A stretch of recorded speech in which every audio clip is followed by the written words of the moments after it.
versículos.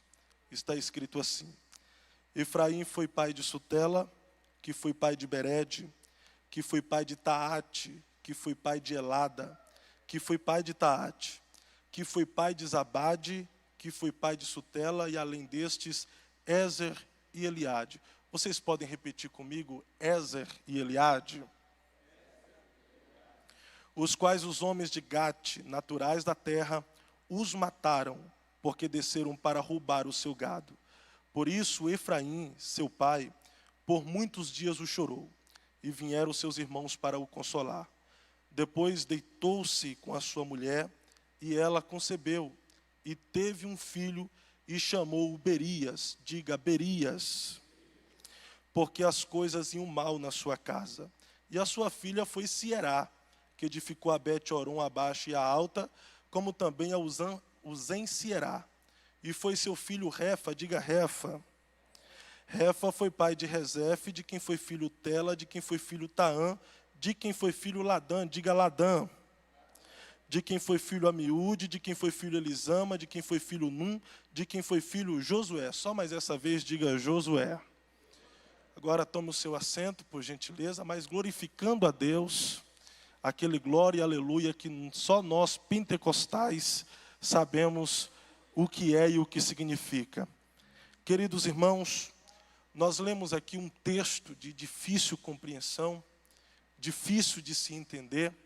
Esse é um daqueles textos que, quando nós estamos lendo a Bíblia de forma de carreirinha, nós costumamos pular, passar a página, até porque as palavras são de difícil pronunciação, e também pensamos que em um texto como esse não haverá nenhuma mensagem e tampouco alguma lição de Deus para nós.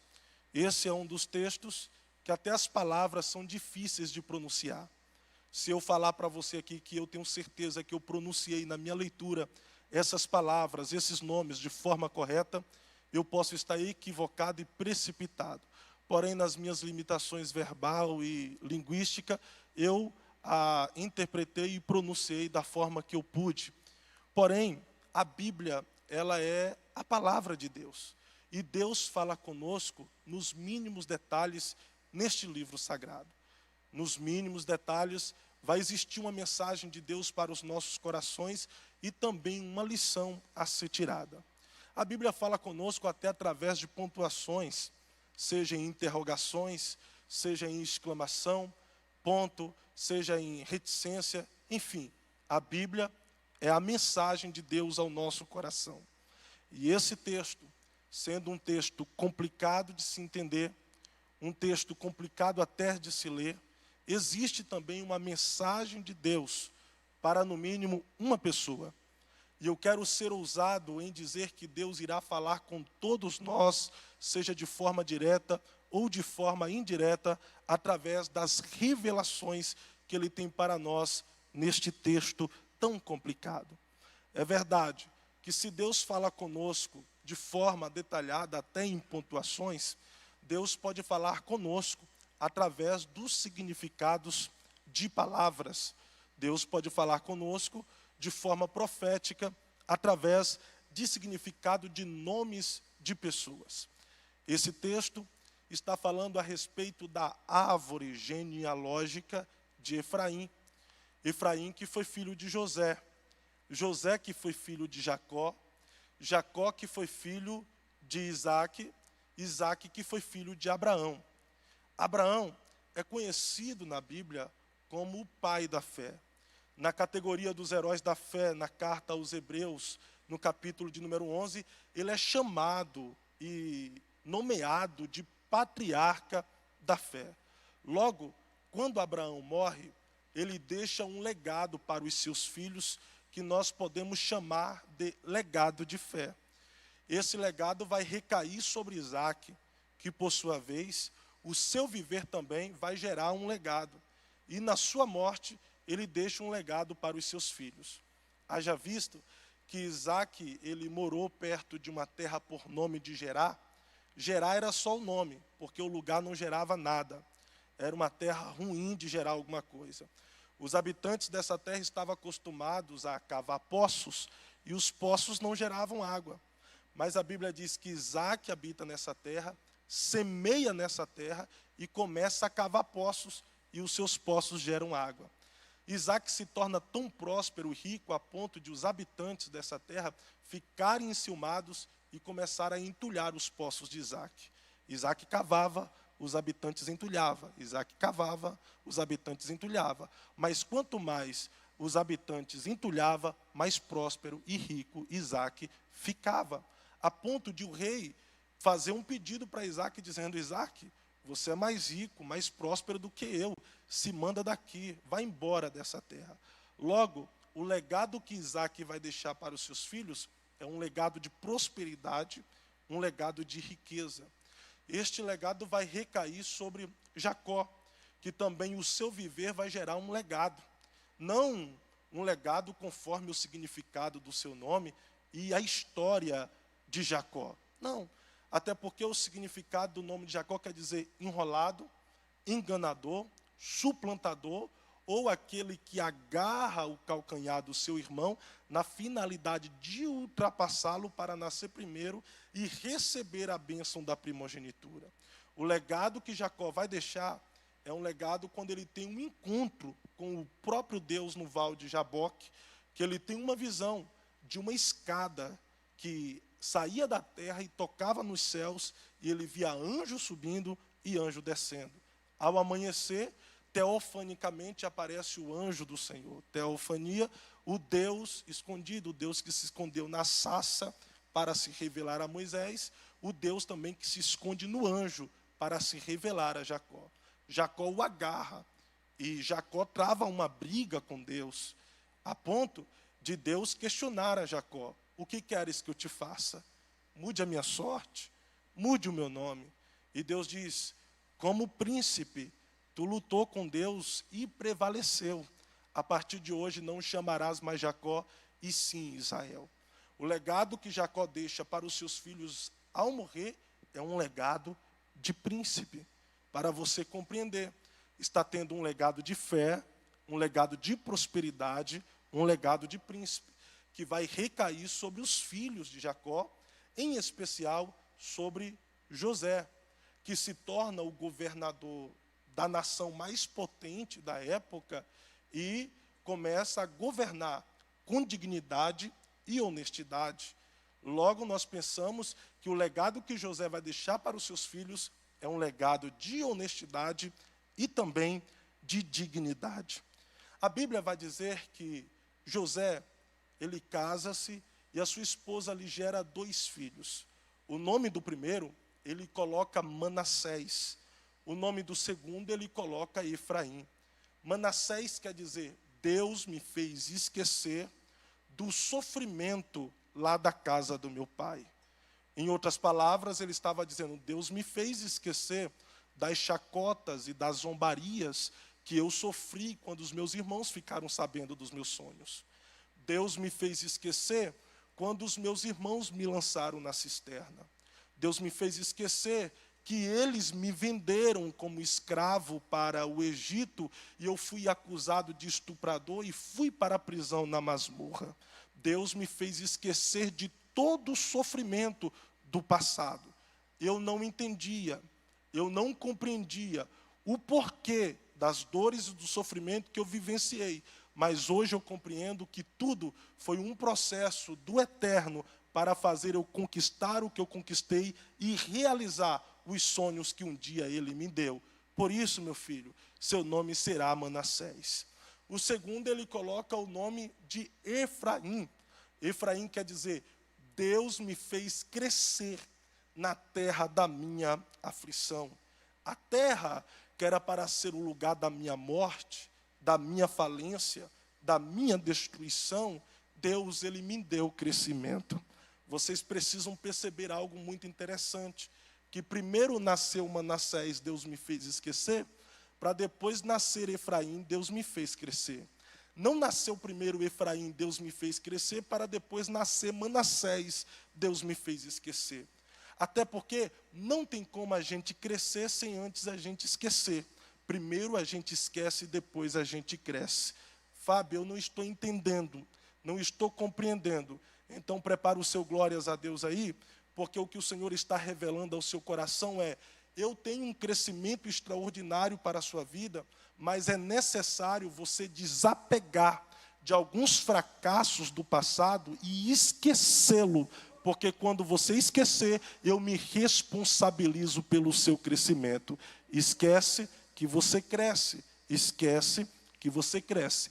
A Bíblia vai dizer que quando Jacó está prestes a morrer, José pega Manassés e Efraim e vai levar até Jacó para receber a bênção do seu avô. A Bíblia diz que quando chega lá, Jacó pega a mão direita e coloca sobre a cabeça do caçula, Efraim, e a mão esquerda coloca sobre a cabeça do primogênito, Manassés. Aí José, vendo essa situação, ele pega a mão direita do pai e coloca sobre a cabeça do primogênito, Manassés, e diz: pai, o Senhor está invertendo. Manassés é o primogênito e é ele que tem que receber a bênção da primogenitura. Só que Jacó disse: eu sei o que estou fazendo, meu filho. O maior vai ter que servir o menor, e o menor vai sobressair ao maior. Eu quero que vocês compreendam aqui, porque o legado de fé, o legado de prosperidade, o legado de príncipe, o legado de honestidade e dignidade iria recair sobre Manassés, mas mediante essa atitude de Jacó, recaiu sobre Efraim. O que é frutífero, aquele que frutifica.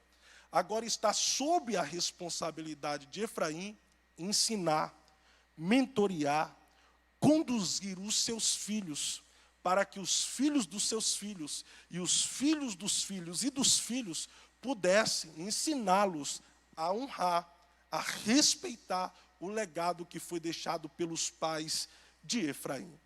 E Efraim até tenta conduzir os seus filhos para honrar este legado que foi deixado por Abraão, por Isaac, por Jacó. Mas nem sempre as coisas saem da forma que nós planejamos e desejamos que ela saia. Nem sempre as coisas fluem da forma que nós planejamos e queremos que ela flua. Porque dos filhos de Efraim, a Bíblia vai destacar dois, por isso que eu fiz questão que você mencionasse. Ezer, que significa tesouro, e Eliade, que significa protegido de Deus. Esses dois rapazes desceram para a terra de Gate para roubar os bois dos filisteus. Os filisteus os pegam em flagrantes e os mata sem dó e sem piedade. De forma cruel, Ezer e Eliade morrem. A notícia chega para Efraim. Quando a notícia chega até Efraim, ele começa a chorar. Passa-se os dias, ele está em luto. Vêm os seus familiares e parentela de regiões longínquas visitá-lo e consolar, mas ele continua chorando. E Efraim chora, e eu quero destacar aqui alguns motivos. Primeiro, porque perdeu os seus filhos. Por mais que estavam em caminhos tortuosos, era filho. E nenhum pai, por mais que o filho seja desobediente ou ande por caminhos de forma que ele não queria que os seus filhos andassem, jamais quer perder o seu filho, que foi gerado por ele. Efraim chora pela forma em que os seus filhos morreram. Eles morreram deixando um legado totalmente negativo. Quando alguém morre deixando um legado negativo, a notícia que corre na cidade é: morreu, mas morreu tarde demais esse traste.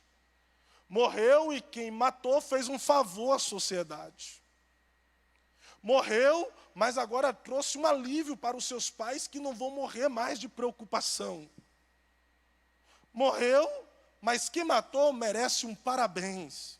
Agora, quando a pessoa morre deixando um legado positivo, que pena que morreu, perdemos alguém que jamais iremos colocar outra pessoa que o substitua.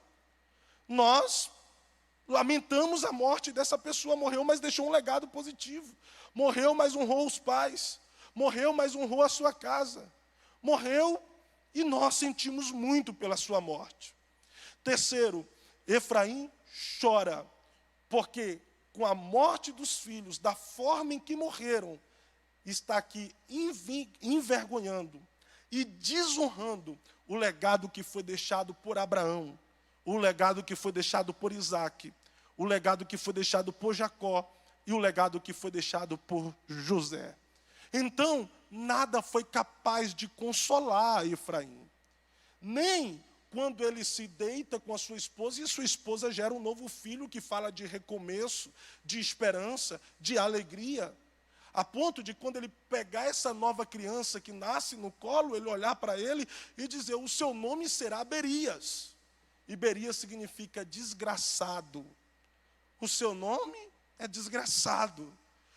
E o texto continua dizendo: porque as coisas ainda estavam indo mal na sua casa. Perceba aqui que Efraim está liberando uma palavra de maldição para uma criança que acaba de nascer. Ele está culpando alguém que não é culpado. Ele está responsabilizando alguém que não é responsável pela tragédia que ocorreu na sua casa. Efraim está pegando uma tragédia do passado, está transportando para o seu presente e comprometendo totalmente o seu futuro que acaba de nascer. Eu vou repetir isso aqui para você guardar, compreender. Efraim está pegando uma tragédia do passado, transportando para o seu presente e comprometendo todo o seu futuro.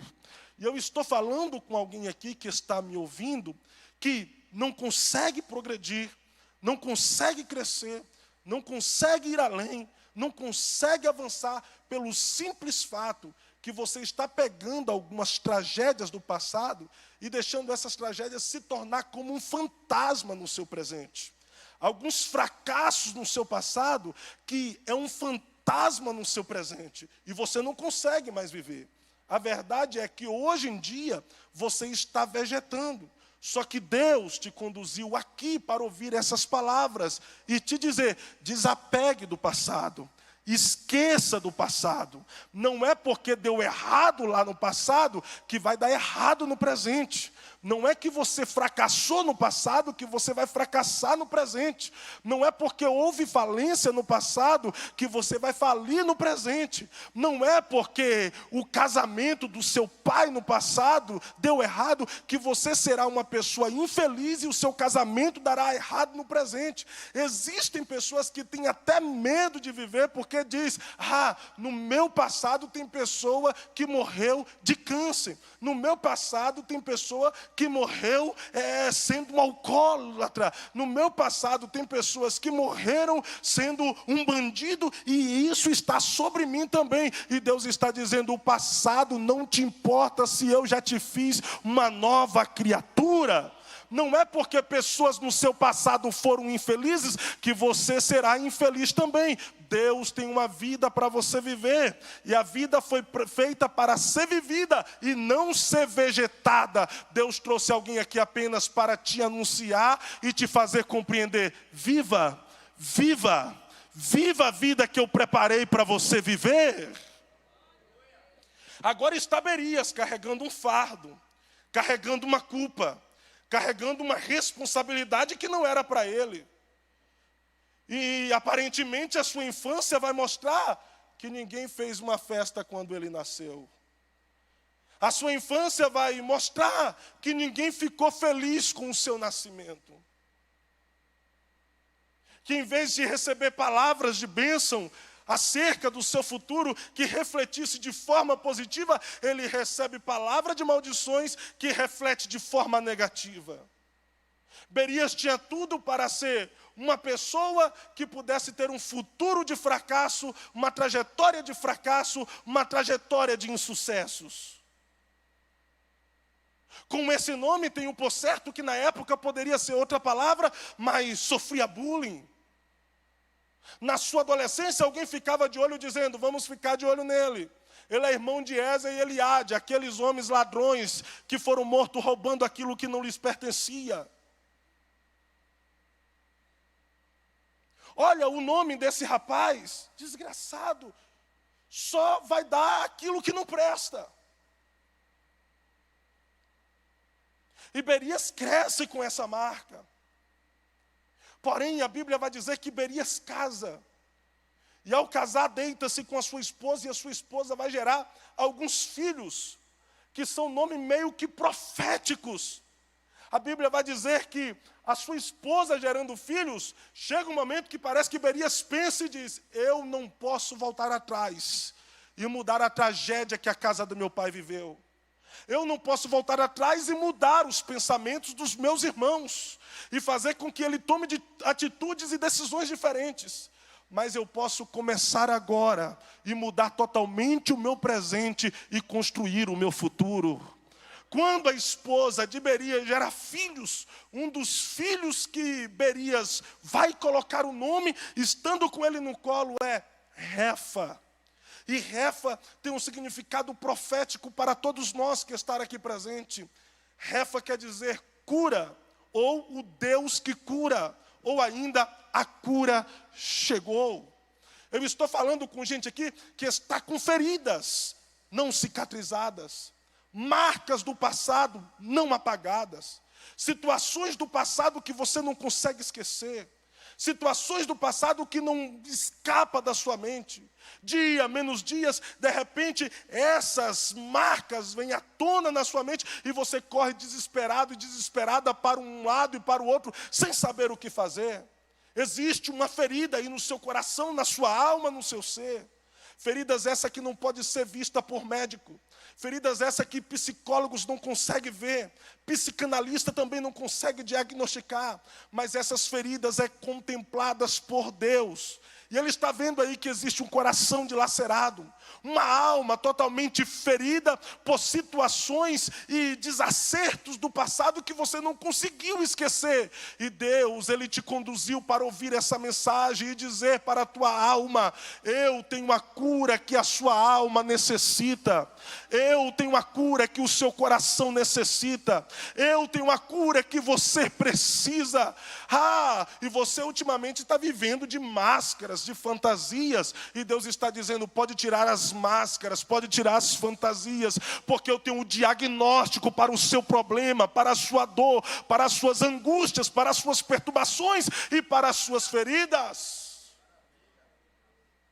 Eu estou falando de pessoas aqui que foram abusadas na infância, pessoas que foram violentadas, pessoas que descobriram ao longo do tempo que foi vítima de uma tentativa de aborto. Já eu estou falando com pessoas aqui que abortaram e não conseguem esquecer o fantasma, e de vez em quando você ouve o grito de uma criança inocente. Eu estou falando com pessoas aqui que casaram para o casamento dar certo, mas por alguma coisa que ocorreu, as coisas deram errado, o casamento deu errado, e você está aqui frustrada, frustrado, decepcionado e decepcionada, não com o cônjuge que se foi, mas frustrado e decepcionado consigo mesmo, ferido consigo mesmo, perturbado contigo mesmo, angustiado, doente. Eu posso olhar para você e dizer que está tudo bem contigo, até porque eu só contemplo o seu estereótipo. Eu só contemplo aquilo que você demonstra e está vivendo. Mas Deus, quando olha para você, Ele vai além daquilo que eu vejo. Ele vai além daquilo que eu enxergo, Ele vai além daquilo que eu contemplo. Ele está contemplando aí as feridas que ainda não foram cicatrizadas, não foram costuradas. E o Espírito Santo está aqui nessa casa como um cirurgião que não deixa marca, que não deixa cicatriz. E Ele está dizendo: a sua vinda aqui hoje não foi em vão. Ouvir esta mensagem hoje não é em vão, porque eu marquei esse encontro contigo apenas para fazer a cirurgia nessa alma sua, para você parar de tomar esses antidepressivos, esses medicamentos que em vez de te fazer bem, só te acarreta em mal. Deixa eu cicatrizar essas feridas, deixa eu curar a sua alma, deixa eu apagar da sua memória e da sua mente esse trauma que você sofreu na infância, esse maligno que te violentou. Você não tem culpa por aquilo que as pessoas fizeram em você. Você não é responsável por aquilo que fizeram com você. Deixa eu te curar e apagar essas marcas que estão aí. Levante a sua mão, por gentileza. Deixa a refa ser gerado na sua alma. Existe um Deus que cura. E deixa Ele curar as suas feridas. Deixa Ele curar as suas feridas.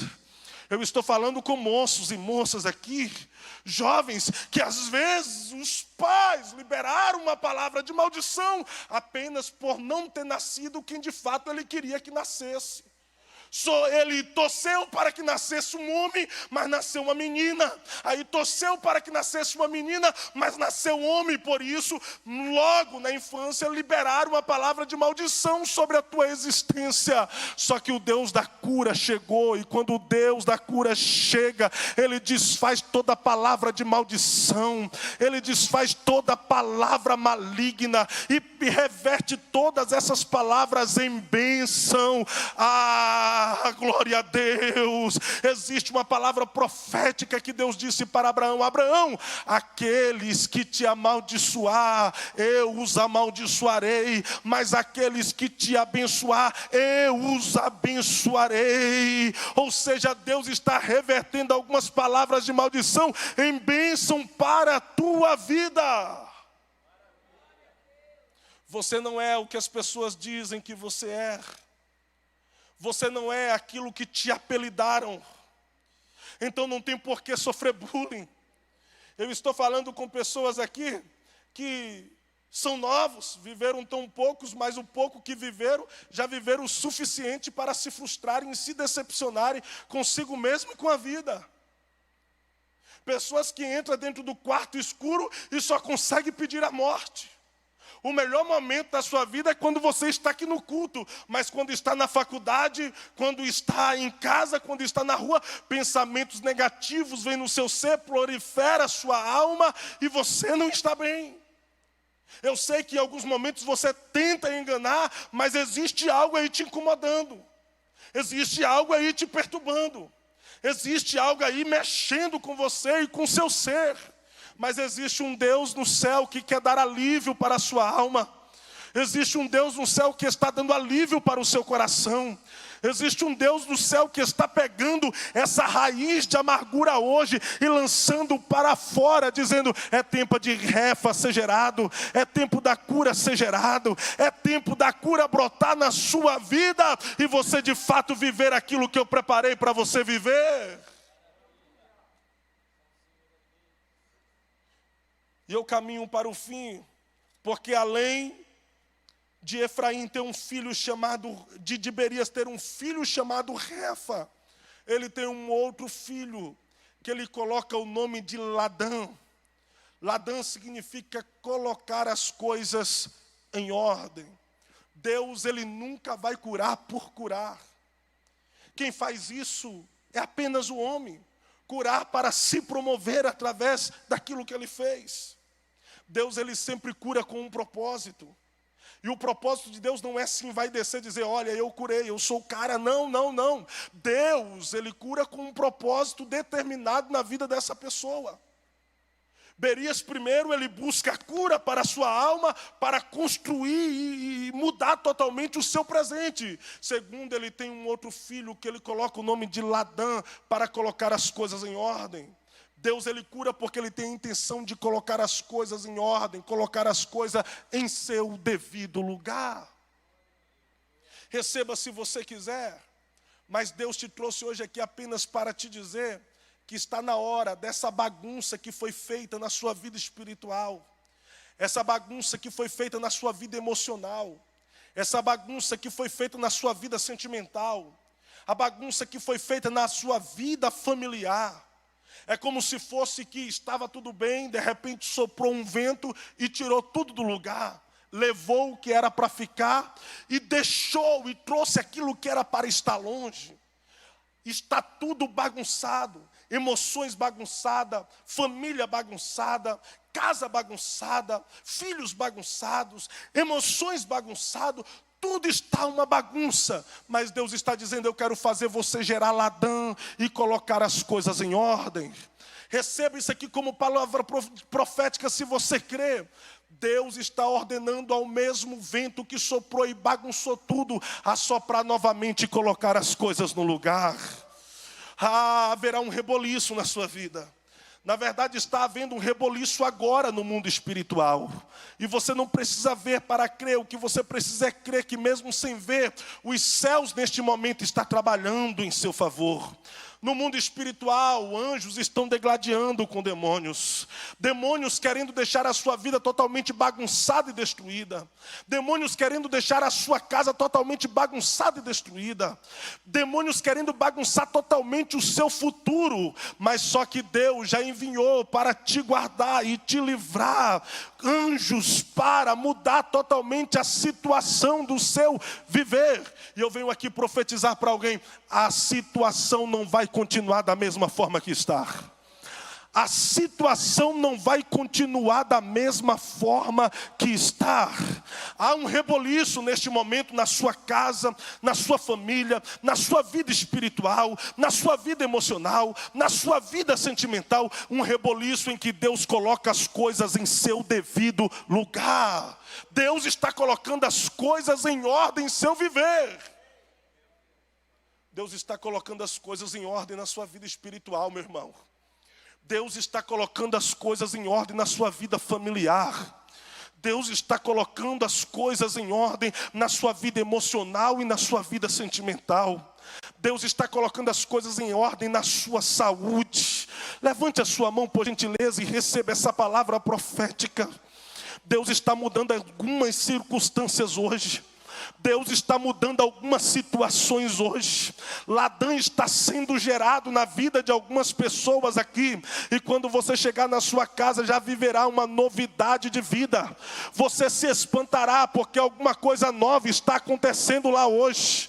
Alguma coisa nova está acontecendo em seu viver hoje. É Deus te surpreendendo esta semana, este mês, dizendo: eu coloco as coisas em ordem, meu servo e minha serva. Eu coloco as coisas em ordem. Deus está fazendo obras.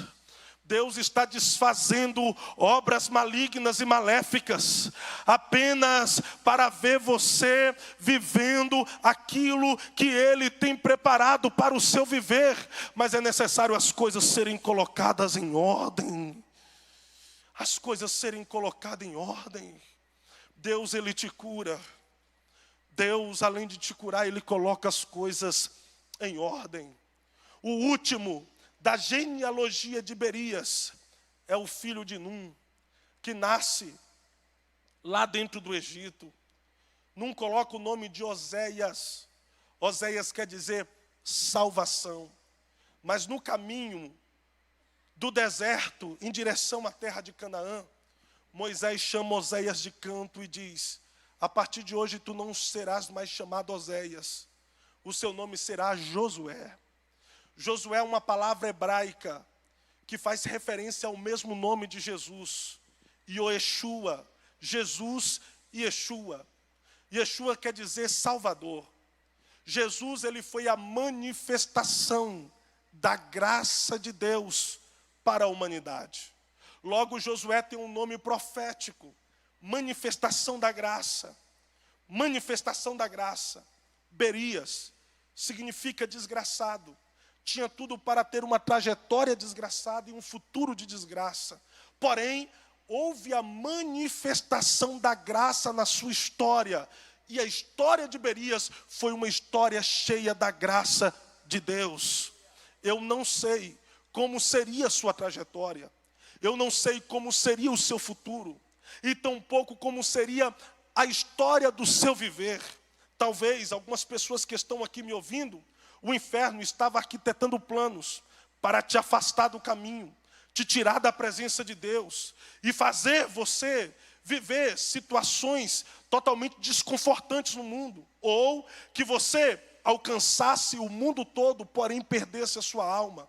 Talvez o inferno estava planejando que você saísse da igreja e fizesse de você um alcoólatra, fizesse de você um drogado, fizesse de você um criminoso, fizesse de você um bandido, fizesse de você alguém que viva uma vida totalmente promíscua, de baladas, noitadas, embriaguez. Talvez esse era o plano do inferno. Talvez, depois que esse culto acabasse hoje, Ele efetuaria esses planos na tua vida. Seria a última vez que você entraria numa igreja evangélica. Seria a última vez que você ouviria a palavra de Deus, porque Ele faria de você um cético, um incrédulo, um ateu. Porém, os planos do inferno estão sendo totalmente frustrados. Os projetos do inferno estão sendo totalmente decepcionados, porque na sua vida a manifestação da graça já se tornou uma realidade expressiva. Talvez ele queria fazer da sua trajetória uma trajetória totalmente desgraçada, mas a manifestação da graça se manifesta e a tua trajetória será uma trajetória de graça, de poder, de glória. E eu quero profetizar para esta juventude, levante a mão se você quiser. O ateísmo não invadirá o seu coração, o crime não invadirá a sua alma, você não vai gastar a sua vida na promiscuidade, nas baladas, nas noitadas, na embriaguez. Não, você não vai experimentar as drogas, você vai experimentar a bondade, a graça de Deus. E o futuro de vocês não será um futuro decepcionante, frustrante, fracassado. O futuro de vocês será um futuro para a glória de Deus. Eu estou profetizando em nome de Jesus Cristo que vocês viverão para a glória do eterno, porque a graça de Deus se manifesta sobre nós.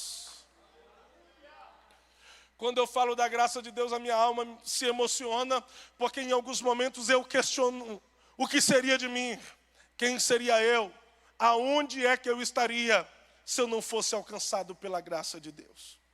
Se a graça de Deus não se manifestasse em meu viver, sendo que há 12 anos atrás aproximadamente, eu estava na cidade de Porto Seguro, Bahia, em uma esquina, aproximadamente às 21h30, com um revólver na cintura, tramando um novo assalto a fazer. Naquele dia, um rapaz por nome de Henrique, que fazia parte da mesma quadrilha que nós, ia passando. E quando ele estava adiante, ele parou, olhou para trás e me chamou pelo apelido, dizendo: Buiú, vem aqui. E eu fui até o Henrique. Quando eu cheguei até ele, ele disse: Jesus quer mudar a tua história.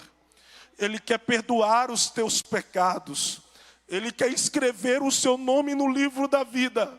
E Ele quer trocar este revólver por uma Bíblia e te fazer um pregador do Evangelho. O Henrique começou a falar de Jesus e da graça de Deus de forma tão emocionante que ele começou a chorar. E eu não contive as lágrimas, os meus olhos lacrimejaram e rolaram sobre o meu rosto. E ele disse: eu te proponho um desafio, Fábio. Não me chamou mais pelo apelido. Experimenta Jesus por uma semana. Se você não gostar, desista dele, deixa ele depois, mas experimente. E eu disse: o que é que eu tenho que fazer? E ele disse: levante a sua mão e ora comigo. Eu levantei as mãos, fiz a confissão de pecador com o Henrique, orei com ele para experimentar Jesus por uma semana. E eu experimentei uma semana, eu experimentei um mês, eu experimentei um ano, eu experimentei 3 anos, eu experimentei 5 anos, eu experimentei 7 anos, eu experimentei 12 anos e não consigo mais deixar Jesus, porque Ele é tudo que eu tenho, Ele é tudo que eu preciso. A graça se manifestou em meu viver. É por isso que hoje eu posso bater no peito e dizer: nova criatura eu sou em Cristo Jesus por causa dessa graça. Você pode fechar os teus olhos por um minuto. Eu contei a minha história. Mas quem seria você se não fosse a graça de Deus que tivesse te alcançado? Aonde é que você estaria se a graça de Deus não tivesse se manifestado em seu viver? Eu estava no crime, e você? Era um alcoólatra? Era um drogado? Era um traficante? Era um empresário, mas totalmente cético, entregue às embriaguez, à promiscuidade. Era um macumbeiro, um feiticeiro. Era alguém totalmente invejoso, orgulhoso e soberbo. Era alguém tomado pela idiotização do seu coração e do seu ser. Era alguém maligno porque maquinava o mal para com o seu próximo. Quem era você? Aonde é que você estaria? A essas horas, talvez o seu nariz já estava entupido de cocaína. ficava igual um maluco gritando nos estádios de futebol, fazendo parte de torcidas organizadas, vivia na jogatina, nos bares da vida, lambido pelos cachorros nas calçadas. Quem era você quando a graça de Deus te alcançou? E quem seria você hoje se a graça de Deus não tivesse te alcançado? Um ser humano totalmente condenado ao inferno, já réu do inferno. Mas eu dou glórias a Deus, porque a graça de Deus foi lá nas trevas, te transportou para a maravilhosa luz do Filho do seu amor, te deu um novo nome, te deu uma nova identidade, escreveu o seu nome no livro da vida, abriu as portas dos céus e te deu acesso. E hoje, para você ser feliz, não precisa ir para as baladas, para você ser feliz não precisa ir para as noitadas, para você sentir prazer não precisa se embriagar e se drogar, para você ser feliz e sentir prazer é apenas estar reunido com a irmandade da fé, receber Jesus no seu coração, sentir a presença do Espírito Santo e ouvir uma palavra como essa da graça de Deus, que te ajuda e te fortalece a caminhar mais uma milha. Quantos podem levantar a mão e liberar uma palavra de louvor a Deus por um minuto?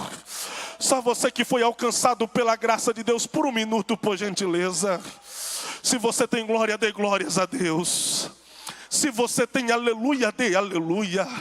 Orabachuri calabacandaraia, porque não foi com prata, não foi com ouro, pastor Arlindo, que nós fomos resgatados da nossa vã maneira de viver, mas foi com o precioso sangue de Jesus Cristo, que foi vertido na cruz do Calvário. Não foi com coisas corruptíveis como pedras preciosas e joias caríssimas, mas foi com aquele sangue que foi vertido na cruz do Calvário. Aleluia, aleluia. Eu sinto a presença do Eterno aqui. Orabaia, shurika lamandarabaia. Porque é Ele que muda a trajetória humana, é Ele que muda a história humana. Berias tinha tudo para dar errado, mas quando a graça se manifestou, a sua história deu certo. Talvez o seu nascimento, aquilo que as pessoas dizem ao seu respeito, dizem e falam que tem tudo para dar errado, mas a graça de Deus se manifesta na sua vida e vai dar certo, vai dar certo. O seu futuro dará certo, a sua família dará certo, a sua casa dará certo, o seu casamento dará certo, a sua profissão dará certo, tudo dará certo na sua vida para a glória de Deus Pai. Você consegue sentir a presença do Deus que faz coisas extraordinárias e muda trajetórias? Oramaya chorebaya dore kalamandarabahaya. E o que eu vou profetizar aqui é algo direcionado à sua casa, porque se você foi alcançado pela graça de Deus, a graça de Deus não é limitada apenas a você, a graça de Deus é para toda a sua casa. A graça de Deus é para toda a sua família. A graça de Deus é para os seus filhos que estavam um dia participando do coral e não estão mais hoje. A graça de Deus é para os seus pais que um dia você viu ele aqui e não consegue mais vê-lo hoje cultuando. Eu estou falando que a graça de Deus vai alcançar a sua casa, a sua família, a sua parentela, o seu marido, a sua esposa. A graça de Deus vai alcançar os seus entes queridos e os salvará. Com a permissão do pastor Márcio, que ele está em pé, por gentileza. Aleluia. E eu quero orar com você, que foi o alvo desta mensagem. Uma palavra, uma frase, alguma coisa falou com você. E você hoje quer ser abraçado por esta graça. Quer que a sua casa, a sua família também seja abraçado por esta graça.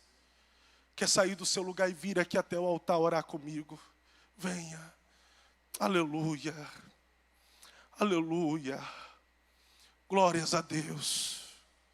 Aleluia. Aleluia. Pode vir, meus irmãos, pode vir. Aleluia.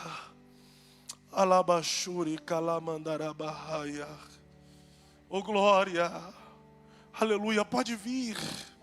A graça de Deus é para todos. É por isso que o apóstolo Paulo disse a Tito no capítulo de número 2, versículo de número 11. Porque a graça se há manifestado, trazendo salvação para todos os homens. A graça de Deus é para você e para a sua casa, para a sua família. Uraya shuri kalamandarabahaya. A graça de Deus não é para aqueles que merecem, porque se merecesse, não seria alcançado, porque graça quer dizer isso, favor imerecido. Então, receba a graça de Deus, abrace, seja abraçado pela graça, viva na graça, ande na graça, seja cheio da bendita e da maravilhosa graça do Senhor. Glória. Eu já vou orar, mas antes de orar, será que tem alguém aqui afastado dos caminhos do Senhor? Algum motivo você se distanciou? Ou você que está afundado neste mundão cruel, e ao ouvir esta palavra, você está dizendo: eu preciso que a minha vida seja mudada e transformada, eu preciso que a minha história seja transformada por Deus e por essa graça. Aonde quer que você estiver, me dê um sinal com a tua mão que eu quero orar por você. Tem alguém que está afastado, que quer voltar para Jesus, ou aceitar a Jesus. A senhora quer? Eu vou orar pela senhora. Tem mais alguém? Já temos aqui uma pessoa. Tem mais alguém que queira voltar ou aceitar a Jesus como o único suficiente Salvador da tua vida? Me dê um sinal com a tua mão que eu quero orar pela tua vida agora. A graça de Deus quer te abraçar, quer te restaurar, quer mudar o seu ser. Não há mais ninguém? Eu vou orar. Oh, glória a Deus. Se tentaram matar os teus sonhos, Aleluia. sufocando o seu coração, se lançaram você numa cova, Aleluia. e ferido, Aleluia. perdeu a visão. Se tentaram matar os teus sonhos, sufocando o seu coração, se lançaram você. Se há alguém nessa noite, numa além desta vida cova, preciosa, que está aceitando a Jesus, ferido, há mais alguém que perdeu deseja aceitar a ao Senhor visão. Jesus, ter uma vida Não transformada, como o pregador desista, disse. não Há mais alguém pare aqui? de crer. Faz um sinal para que Os possamos sonhos de identificar. Deus Queres aceitar a jamais Jesus nesta vão noite? morrer. Voltar para a casa de Não Deus. desista, Você ausentou-se não pare e quer de retornar hoje, lutar. viver uma Não vida pare de debaixo da graça. Há mais alguém para voltar para Levanta Jesus? seus olhos Aleluia. e vê. Pastor Arlindo está atendendo. Deus está Vidas restaurando os preciosas. teus Se você conhece o louvor, cante junto, cante junto. sonhos e a sua visão.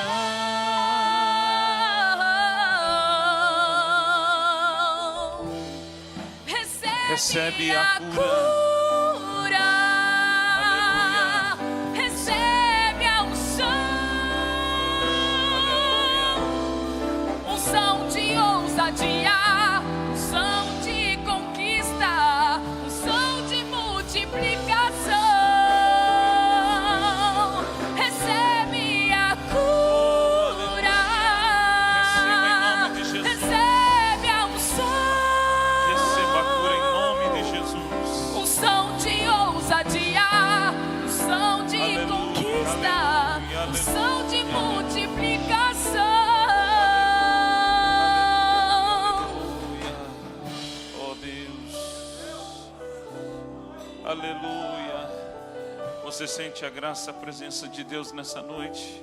Nós vamos orar agora por essas vidas preciosas que foram tocadas pelo poder da palavra. Senhor Deus, o pregador desta noite, presbítero Fábio, recebeu do Senhor a inspiração, Deus, e meditar sobre estas famílias, o significado dos nomes, trazendo a realidade de um momento para estas famílias, pessoas que sofreram, Senhor, prejuízos, mas que houve restauração, houve mudança.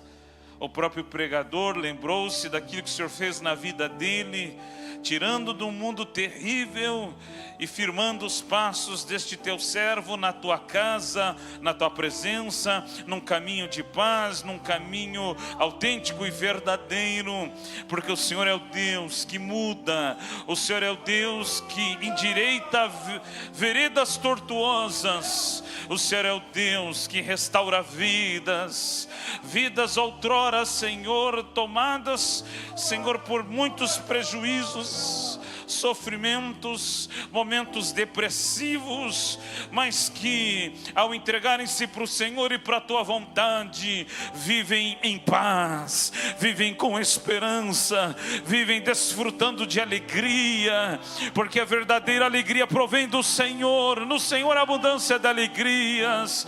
O mundo não sabe o que é ter alegria. Um homem sem o Senhor, sem a tua palavra, o homem não sabe o que é ter paz.